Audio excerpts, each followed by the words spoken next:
And then I gave up my US citizenship because the US, although people paint it as this amazing place, a lot of Polish people that want to go live in the United States, I think it's an amazing place to live in.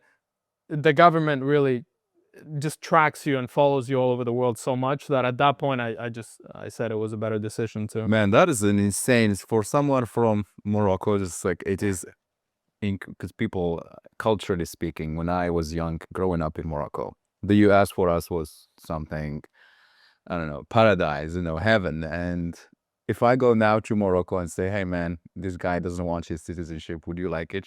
People would kill for Of that. course, okay. So, how does one get to this level of mindset to say, "I'm gonna give this up"? Because being American is, is celebrated worldwide, I would say.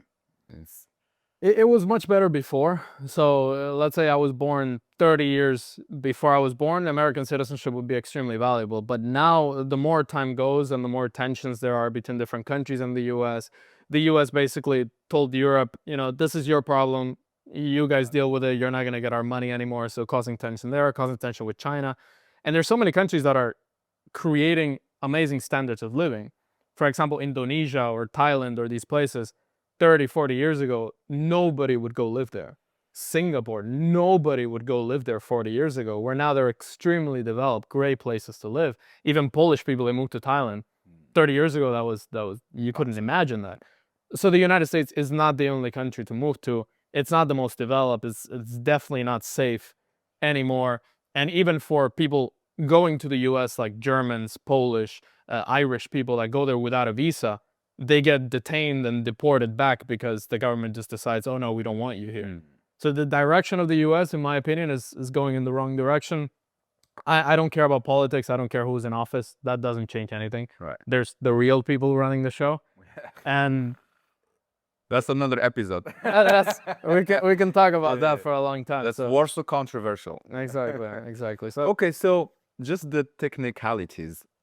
You went to the US and like, "Hey guys, I don't want to be American again." How does it start? So you go to an embassy. It's a difficult process because they have to make sure that you're not being pushed by any government to do it. So, for example, if you serve in a foreign military, the foreign military might tell you, "Oh, go renounce." So that they want to make sure that you're doing this out of your own free will and that you're conscious and you're not being pushed by anyone.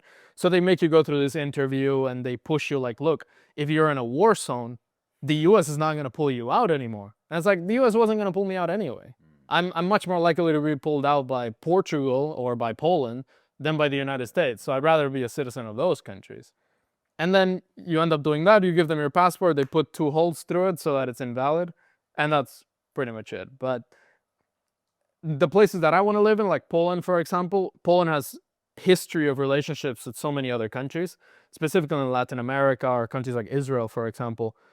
You don't need a US passport to go and live in Europe or live in Poland, for example. Poland has great agreements with Latin American countries, which is where I'm from. So for me specifically, it made a lot of sense. How did you feel emotionally speaking, like when they got these 2 holes in the passport? Free, honestly, because if you're from the US or you're a US citizen, you need to tell them everything you do. Right. Like you open a bank account in Poland, it takes you 3 minutes to open it. But then to tell them about it, it takes you days and days of preparing. You put the wrong number in a form and it's like $30,000 penalty or something. So it's a lot of freedom. You can kind of do whatever you want. But at the same time, my family still lives there. Okay. So it was still hold their citizenry, obviously. Yeah, of course, yeah. So, but my dad would love to see Puerto Rico be its own country, let's say, or its own independent place. So for him, it was like, yeah, do it. Just he supported me through that. Yeah. So, and do you I don't know, forgive my ignorance. So you have also like a Puerto Rican citizenship, or how does this work? Technically, but you can't get a Puerto Rican passport because it's not an independent country. Like I do have a citizenship That's what I mean. from Puerto Rico, but it's like being a citizen of Krakow. It's meaningless. I see. I see So what you mean. yeah. So you can travel with it. Okay, so before you gave the American citizenship, you had one secured. I Three more. So well, now 4, but now 4. Now it's gonna be 5 soon. Yeah. so hopefully. Polish one. So what are these citizenship and how did you get there? What about the research? All this process. Yeah, there's a lot of ways to get a second citizenship. there's a lot of countries that offer it by donation, investment. So if you buy a big property in a country, they'll give you citizenship because you're bringing money there. For example, Argentina is in the news now because they limited, or they opened up foreigners buying property. So for example, you can go to Argentina, you buy a $500,000 apartment, and they will never ask you, where did you get the money? They will not ask you, nothing. They just want to make sure that you're not a criminal, and you need to provide certificates for that. But you can just go buy a property, nobody's going to bother you, the tax department's not going to bother you. And I saw that news, and I think the next step is, look, if you buy an apartment, you get a passport. And Argentina, for example, for a Polish person, it's a great protection in case the war expands or something happens where they need to have a place to go in case.